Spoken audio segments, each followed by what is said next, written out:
associated with the release of books written by Narendra. These books are a tribute to his scholarship, erudition, and more importantly, a firm determination to progress in life against all odds. His is truly a profile in courage. I feel particularly happy to release these books today because Narendra's message to the world is not just a critique of what is wrong with our social and economic reality, but, and more importantly, it's a message of how the wrong can be set right. All his work is pointer to this hopeful future for our people. Indeed, Narendra's life is itself a story of both struggle and progress. All real progress is, after all, a product of genuine struggle. If Narendra, like the millions of our countrymen and countrywomen who have been deprived and discriminated against, had not stood up to be counted, had not fought for a better life, then the progress we have seen in our lifetime would not have been possible. But we cannot rest content with the status quo. There are miles to go before we sleep. Like the life of Dr. B.R. Ambedkar, or indeed the life of our beloved former Rashtrapati, the late Dr. K.R. Narayanan, the life story of Dr. Jadhav is also a story of change, of great courage, of progress, of hope. It should, I believe, inspire millions of our disempowered citizens to feel empowered and to seek a new life of dignity, self-respect, and well-being.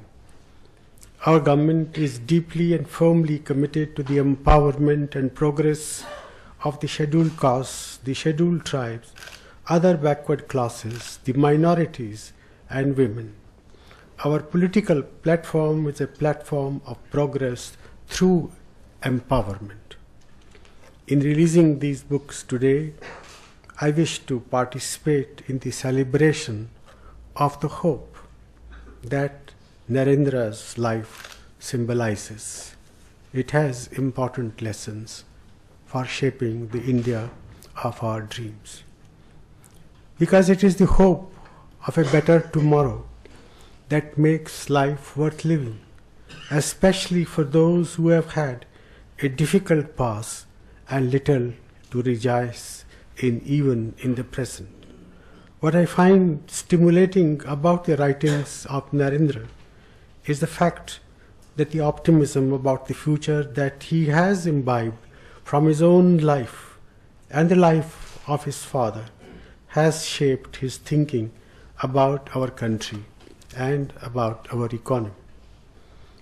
I am mightily pleased to read the conclusions he draws in his book on the Indian economy, Re-Emerging India.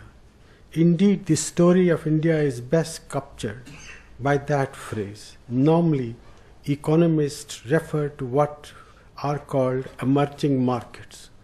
I hope Narendra's book will encourage analysts to make a distinction between the so-called emerging markets and the re-emerging markets. India, like China, is not just an emerging market. It is, if anything, a re-emerging market. Our history has been a history of active participation in the global exchange of goods, services, and ideas. There was a time when our GDP accounted for a quarter of the world's GDP.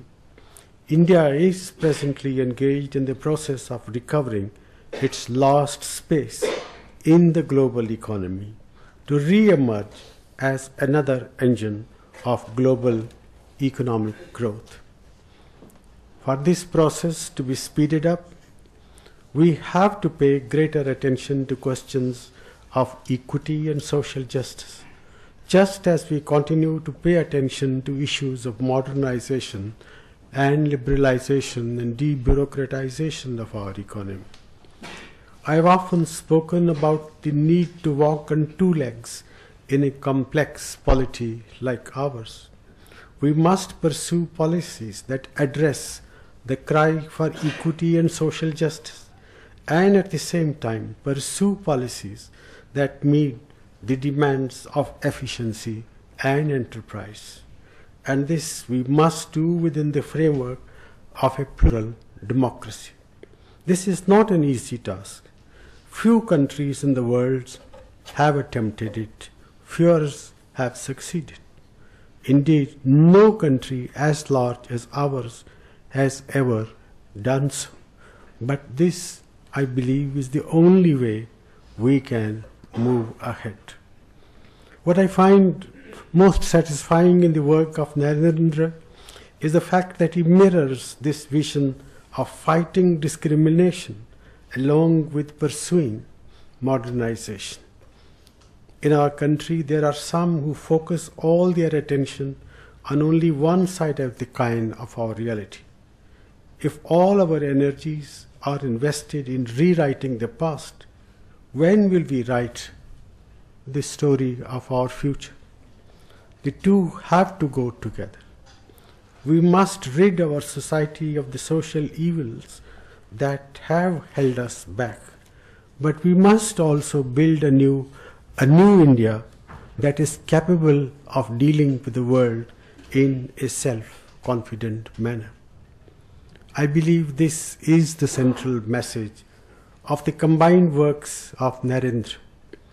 I urge all political leaders and social reformers to read both the autobiography of Dr. Jadhav and his treatise on re-emerging India. We must draw the correct lessons from both.